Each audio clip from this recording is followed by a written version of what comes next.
Hello, and welcome to Between the Books. My name is Shannon. And I'm Isadora. And today we're going to be talking about some of our favorite autumn spooky reads for you to read during this autumn season. But first, Isadora, what are you currently reading? So my update for today for everyone is that I finished East of Eden. Yay! It was a journey. I finished it yesterday.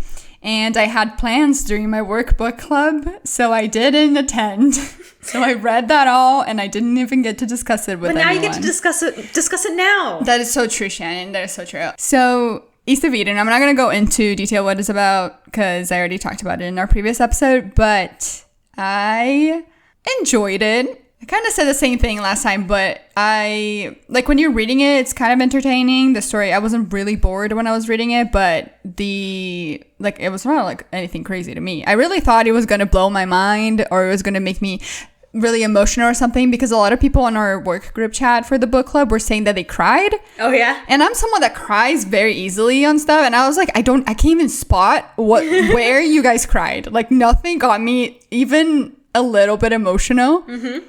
So I think some people might react to it differently. I don't know. Maybe it wasn't for me. But it was really well written and very interesting. And like the themes and the characters were really interesting. But it wasn't it was more like a character study, you know? Like it wasn't the plot itself. Did you like the ending? Do you think the ending was worth it for the story that was told? It was okay. Like it made sense. Yeah. Like it got to the end and I'm like, yeah,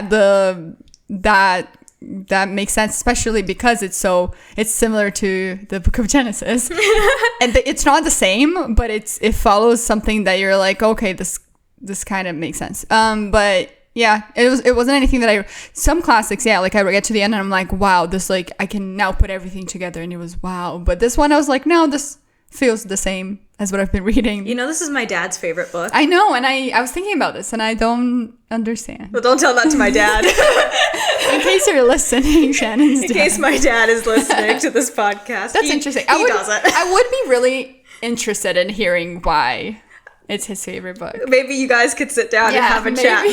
You and my dad. Okay. Yeah, but that's it. And then also, I did start reading Alchemized, which I did talk about on our mid-year freak out tag. I think it was one of the books that I was more excited to read this year that was coming out. And it's the one that's not inspired.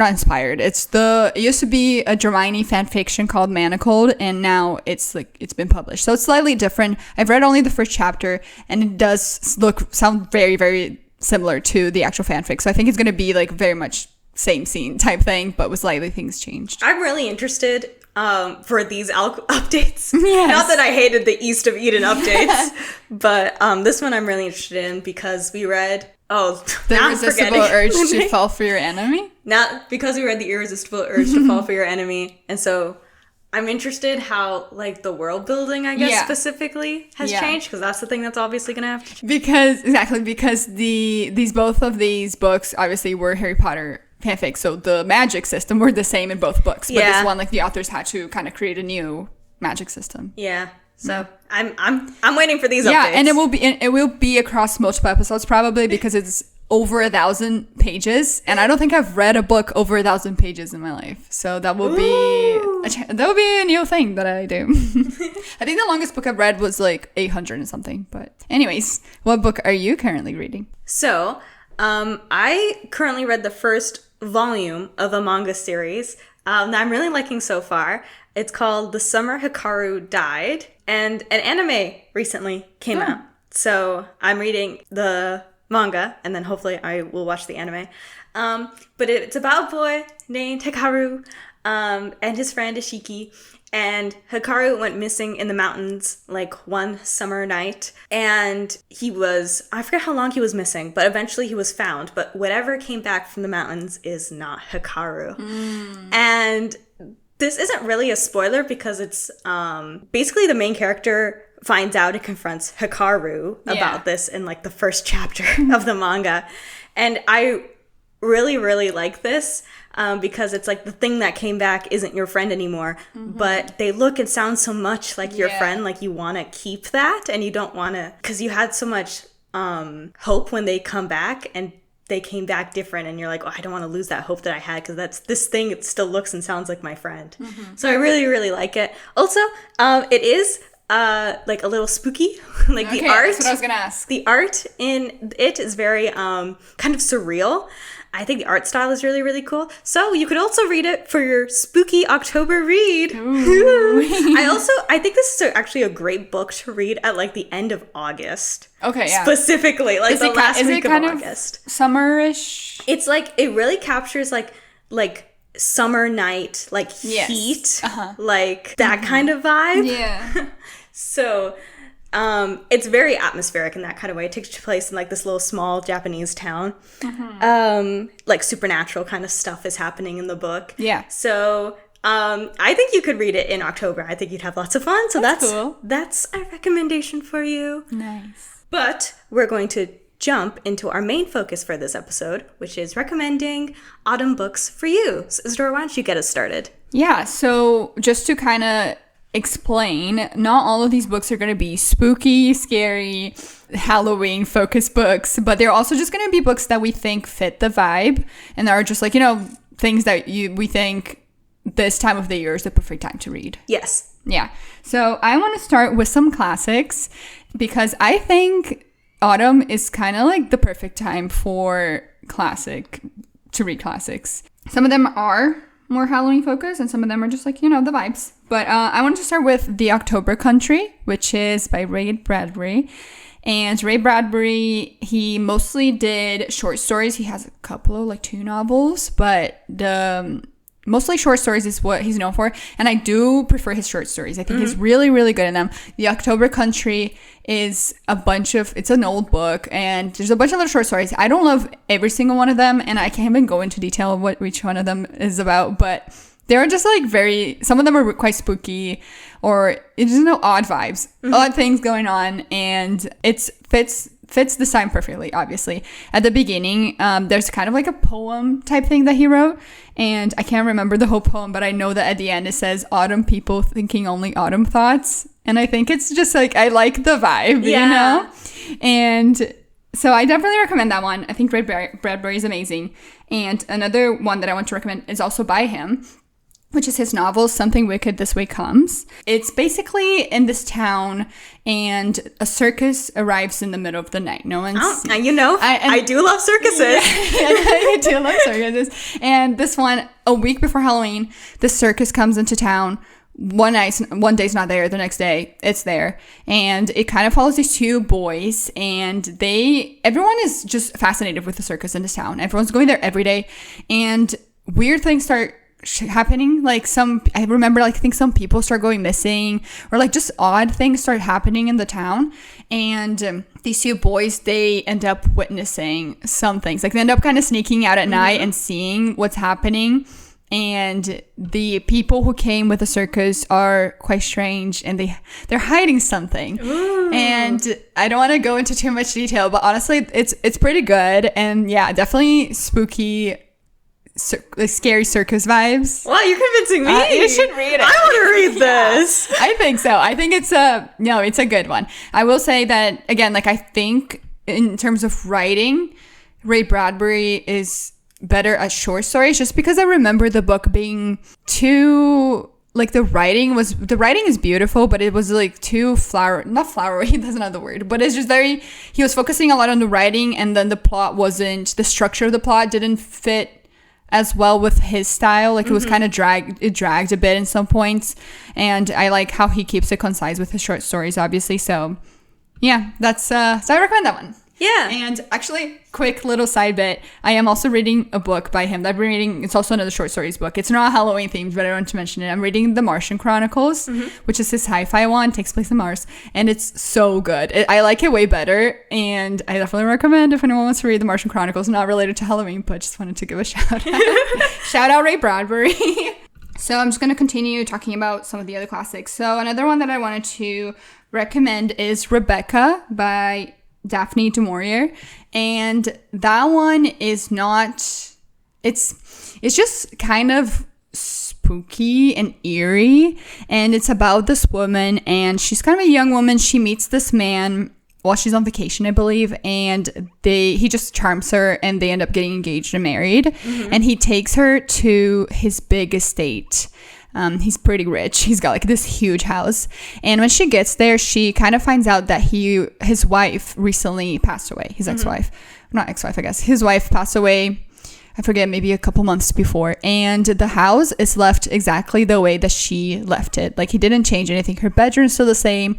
The like study is still the same. And the servants and like the people working there, they don't like this new woman. They're very much like stuck with Rebecca, and she just feels like she does not belong. And the husband kind of dismisses everything that she says. Like, he's not very great. But there was a mystery about her death. We don't really understand what happened. But there was just this mystery, and she feels like she's being haunted by Rebecca because of this like presence. Like, she feels like Rebecca's everywhere. So I think it's really, really cool. It's a really good book. It's really well written, and just, eerie vibes. Like you're there and you're like, I don't belong here either. I am uncomfortable. So I definitely recommend that one. And I also want to recommend just some kind of obvious ones. Dracula. I've already talked about this in a previous episode. But Dracula, obviously, classic Halloween book about Dracula. I'm not going to go into it. You know what? If you know, you know. Vampires. Any vampire book, honestly. Perfect time. And Frankenstein is also a really good one. I really, really loved Frankenstein when I read it. And I think everyone should read it. I think Mary Shelley was amazing. And it's just really well written. I, again, will not really go into much detail. You know what's up. And there's also the movie coming out. The Guillermo del Toro movie. So that'd be kind of cool. So I don't know when it comes out. I feel like it comes out soon. So you should read it before you watch it. I don't think it's going to be... I think it's rare to find a good adaptation. Not a good, but a faithful adaptation of the novel. Because right after... Like, there was the book, and then like a couple of years or something after, they made a stage play of Frankenstein, and they changed the story, and they made him like that green big guy, and they changed it. They like doesn't really speak and stuff, and in the book you kind of see him like become very sentient and have these emotions and stuff, and it's a beautiful thing. And like when Frankenstein speaks, you're like in awe of the way that he talks, which is not something that you would expect, because the vision that we have of him is just like this monster that doesn't really talk. And I'm saying Frankenstein, sorry, I mean Frankenstein's monster. He is not Frankenstein, he's Frankenstein's monster. Dr. Frankenstein. Delete your comments that you left. We corrected ourselves. I'm sorry. But yeah, so definitely recommend. My next one would be We Have Always Lived in a Castle by Shirley Jackson. Shirley Jackson also has some really good short stories. Like, if you read The Yellow Wallpaper or The Lottery, those are really good ones. We Have Always Lived in the Castle is just another one that's kind of eerie. There's a bit of a mystery. You don't know what's going on. It follows Mary Cat and her sister, and they live with their uncle, and in kind of like this big house too in this town, and they don't really leave. Everyone in the town doesn't like them. There's like a mystery about it. And the thing is that a lot of their family members, I want to say a couple years before, a couple months, died. And we don't really know how, or I feel like maybe we know, but we don't really know. And it's like their parents died, their brother and their aunt.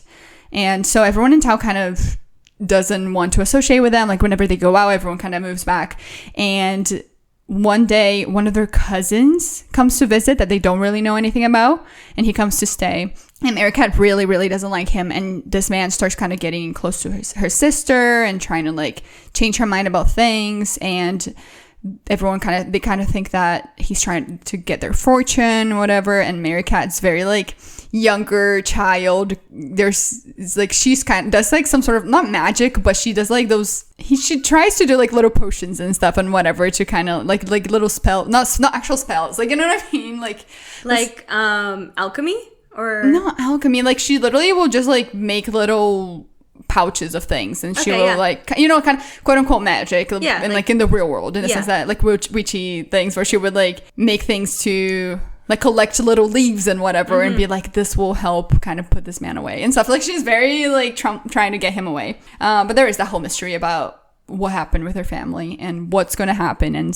it's a very short book, very easy to read, and it's really good. So yeah, these are some of the classics. Again, classics for this time. This is the perfect time of the year. Even if you don't read a spooky classic, I think any classic right now fits the vibe. So I really want to read Shirley Jackson's work. So I also want to read Haunting of Hill House. Yes. And We Have Always Lived in the Castle. I wanted to read for a while. Yeah. So maybe I will pick up one of these books. I feel like another good classic would be like Wuthering Heights. Yeah. Like it's not really. Actually, it is kind of eerie. So if anyone wants to read Wuthering Heights, I think now would be a good time too. So also a movie coming out, but let's not talk about that. That's not look good. That might not be. We'll see. We'll see.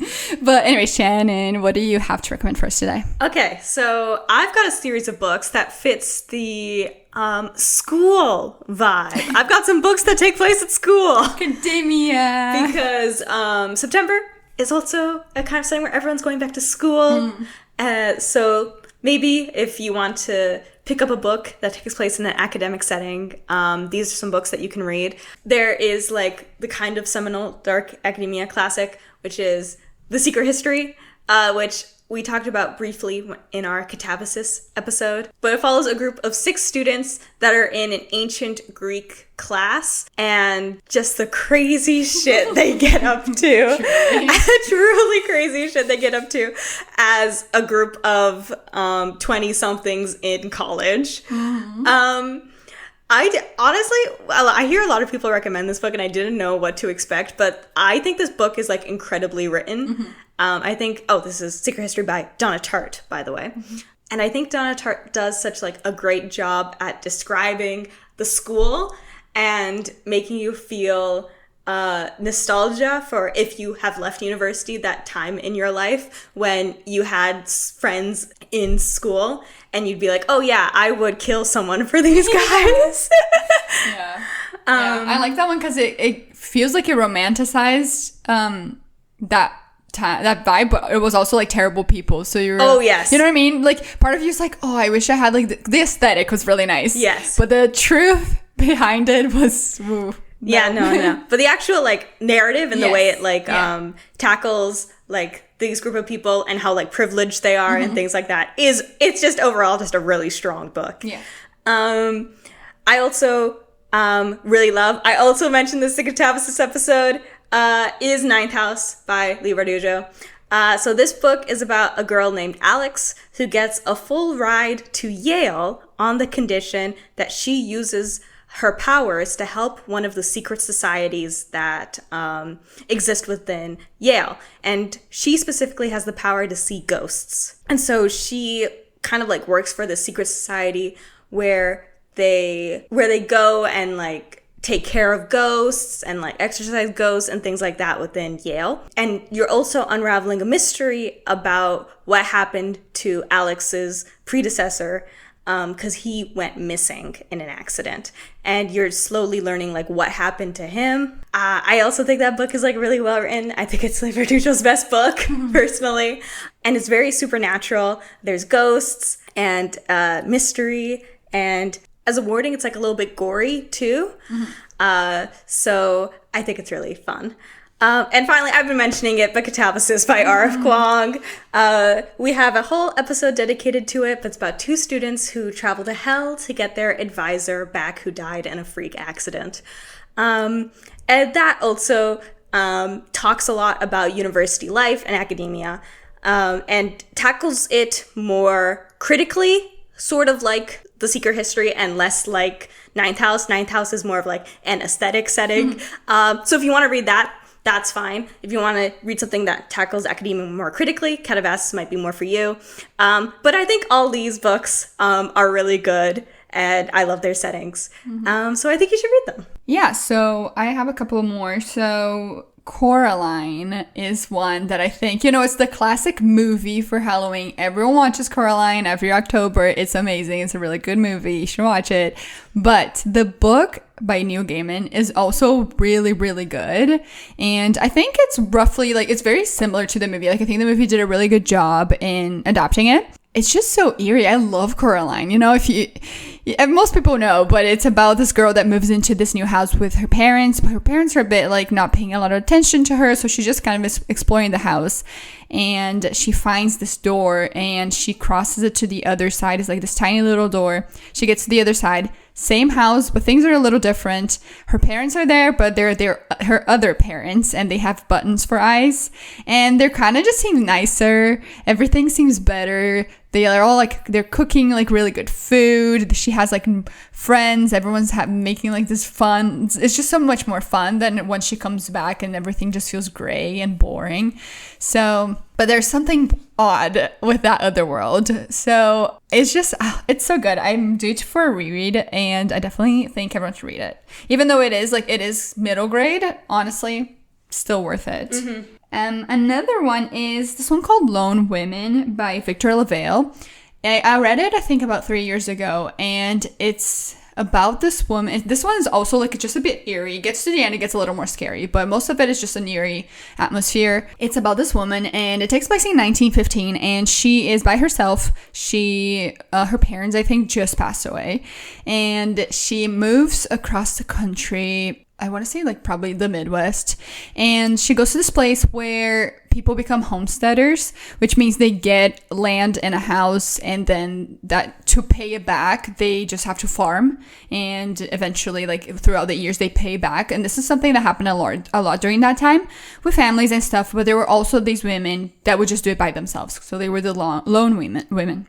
And this woman, Adelaide, she comes in and she brings this trunk.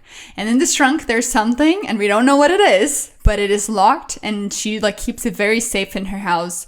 She's always keeping an eye on it. It cannot be opened. And honestly, most of the book is just her getting to this place, and she's alone in this house, and she's just she does not have any close neighbors. Like everyone's kind of far away. And because it's, a lot of land during that time. And she'll go into town, she'll make friends, but everyone's just acting a little weird. It's just, I think it's just also a lot of sexism around that time. I want to say he plays it a lot with that too. And, there's like some creepy men around and whatever, but the main thing is what's inside this trunk. Mm-hmm. And we find out what's inside the trunk later in the book, and it gets quite scary, and I won't go really into it, but it's a spooky, like very eerie time, so I definitely recommend that one. And then finally, I also really want to recommend this book called The Honeys. Mm-hmm. It does take place in the summer, but so I think maybe if you're going to any of these books, go on this now, because the weather is still not fully fall yet, but it follows this the main character is non-binary, but he does go by he for most of the book, so I'll say he. His name's Mars, and he has a twin sister, and his twin sister, right at the beginning of the book, shows up at home acting super strange, and she ends up dying. Something happens and she dies. And she was in camp. She's in summer camp. Before that, she kind of came back home suddenly from summer camp. And this was a camp that Mars and her used to go to together when they were growing up, and I think and then eventually like something happened and Mars stopped going. Mm-hmm. But this summer, Mars convinces their parents that he wants to go back because he wants to figure out what led to his sister acting that way, and like what caused her death, and so he goes to the camp, and there are these girls called the Honeys, and they have their own cabin, and they're all like, beautiful and angelic, and everyone's in awe of them. And they're called the Honeys because everyone gets like a extracurricular activity to do, and they are the beekeepers. Mm-hmm. So there's like little beehives around in the house, and they are the ones taking care of that. So that's why they're known as the Honeys. And Mars, he's put with the boy side, but he still hangs out with them a lot. He's trying to figure out what happened to his sister, and they're all acting really strange, but they're also so charming that he's like falling into almost like a trap of getting. It gave like I was gonna say Pretty Liars vibes, not really, but in the sense, like, if you know Allison in Pretty Liars, like she was the popular girl, and you knew she was the kind of mean, but everyone was like drawn to her. That was kind of the vibe that I was getting with them. But yeah, it's another one that weird things are happening here and there, and we don't know what's going on, and Mars doesn't know what's going on. And when it gets to like later in the book, so much weird shit happens, but it's so good. Like, I love eerie books that it's just like you're I guess it just puts you on edge. Like the whole time you're on edge, waiting for something to drop, waiting for something to happen. Like I love books like that, and like weird shit will happen and then you spend the whole time being like, what the heck just happened?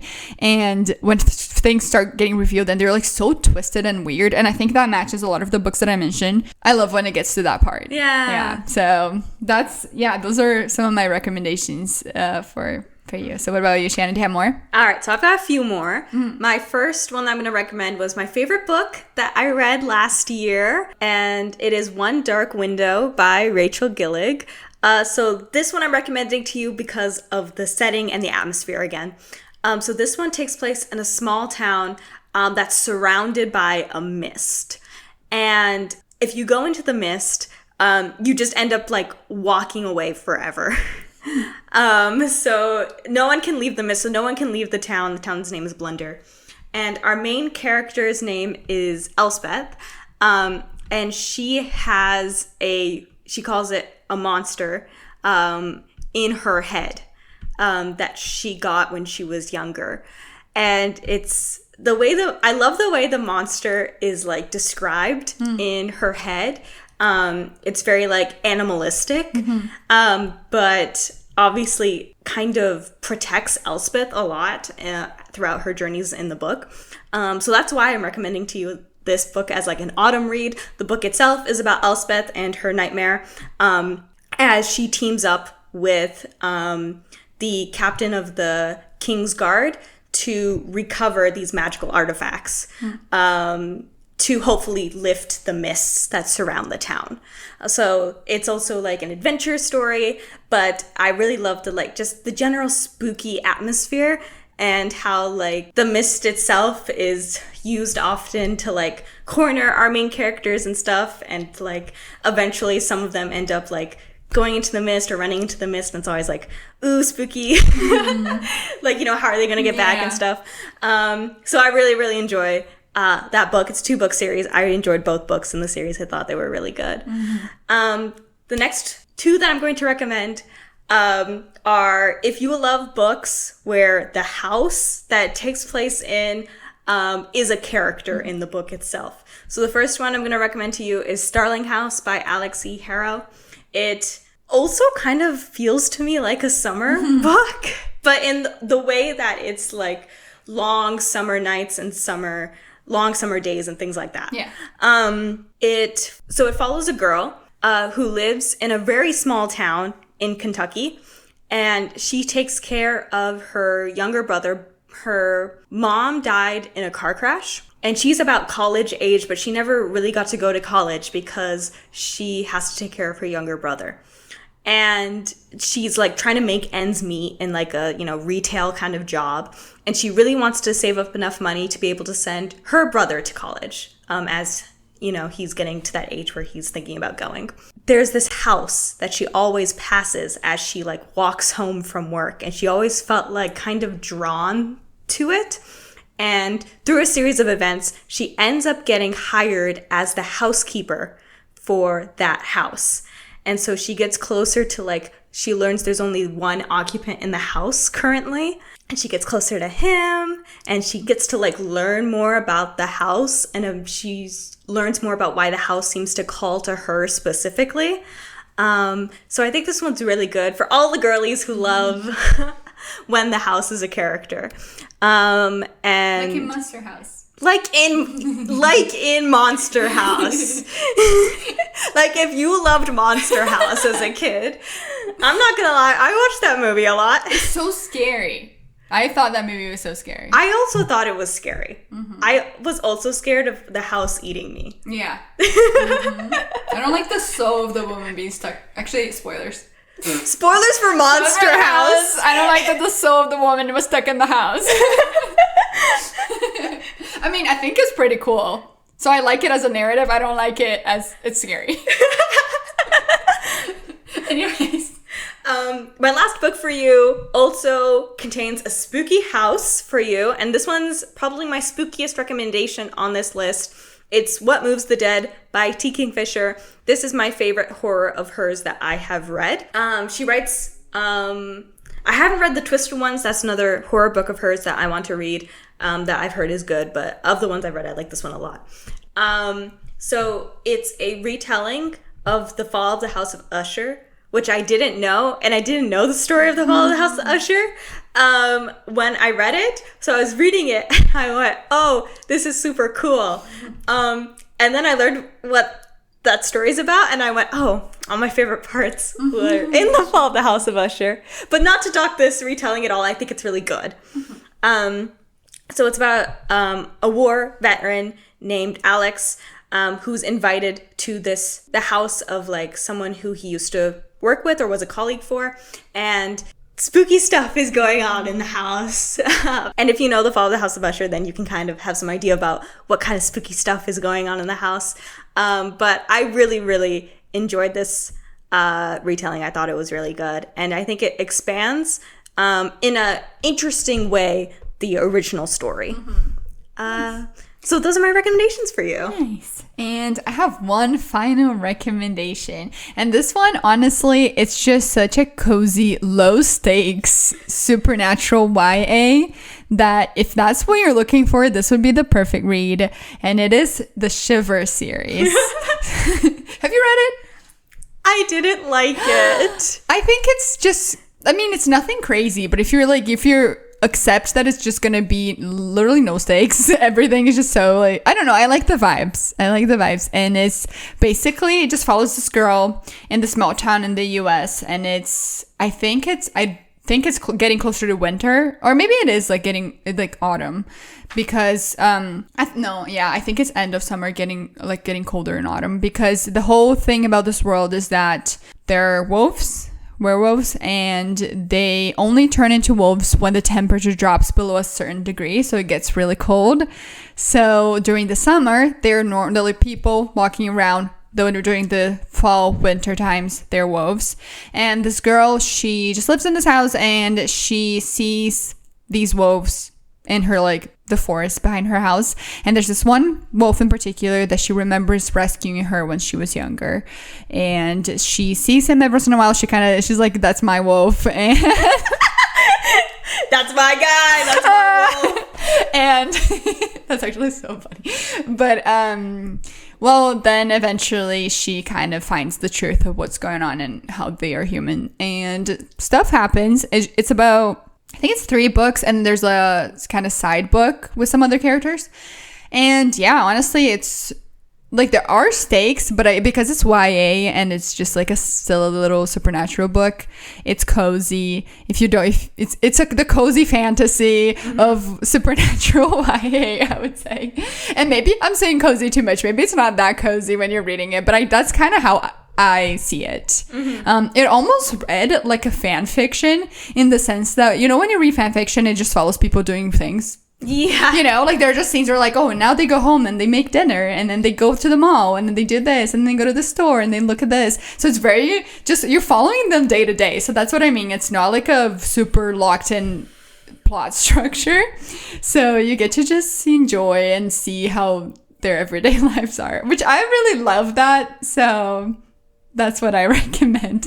And I wanted to recommend that just because it's so different from the other stuff. So that depending on what you're looking for, that could be it. You know. So we've got a lot of books for you. To read. Hopefully you pick some of them up. If you've already read some of them, you can let us know. You can email us at betweenthebookspod@gmail.com. You can also write a comment on Spotify. You can leave a rating.